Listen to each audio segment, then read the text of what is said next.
Hi there. So if you are trying to get your head around Perplexity, what it means and is it beneficial and how do you optimize for it? Well, we're going to uncover that right now. Okay, so one of the questions that keeps coming up is around Perplexity. It's a search engine, it's utilizing AI. How do you optimize for it? Any tips or advice that you can kind of offer? Yes, you'd be focusing quite literally on an entity strategy where you would factor in the 5 different elements of any SEO strategy, really, starting with those technical foundations and making sure that your site is, ready from a technical perspective to begin the work. And then you lead that into then your entity analysis, which then leads into your content, which then you write the structured data for. And just a brief, I know entities is a big topic and we explore that and we're going to explore that in more detail, but in a nutshell, so we've got the technical foundations in place for the site. Now need to start thinking about entities. Why do we need to look at entities when it comes to Perplexity? We need to look into entities as a whole for SEO, and again, specifically for Perplexity there, because of the way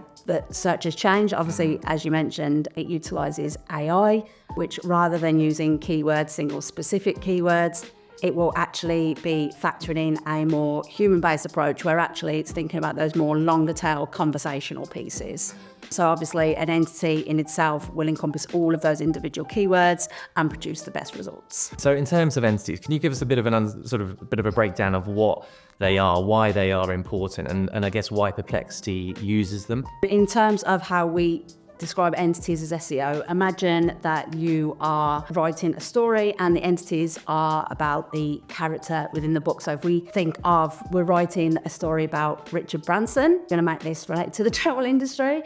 We're telling a story about, his contributions towards the travel industry. Obviously, as I mentioned, Richard Branson is the main character or the main entity. Now, obviously, if you were to be writing a book here and all you were talking about was just Richard Branson with nothing else, no additional context, that would be a very boring book to read. So then you would introduce other characters into that story as well, or sub-entities. So again, if we go back to travel, we're thinking, aviation, holidays, honeymoons, whatever that is, that would be your other characters or sub-entities. Now, obviously, you've got all of your characters, but no context. So what you would then do is you would incorporate those keywords into that to give the additional context behind those characters.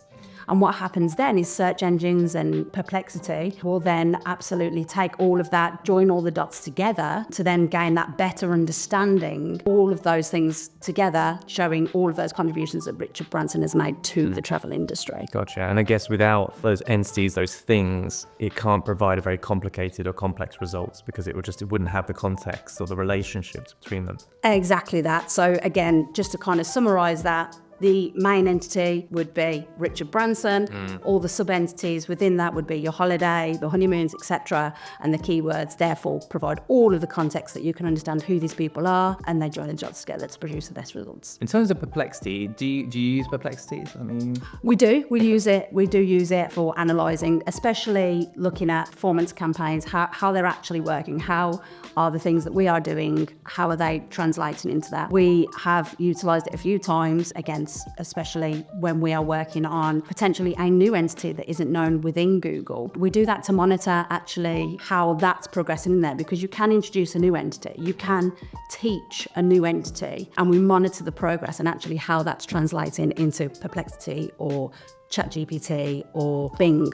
All of these different things, we check all of those as we're progressing through. Interesting. That is it from us. I hope you found that content useful. As ever, there's loads more content on our website. Do follow our socials or reach out if you have any more questions. Thanks to Nikki for joining us, and we'll see you again at some point soon.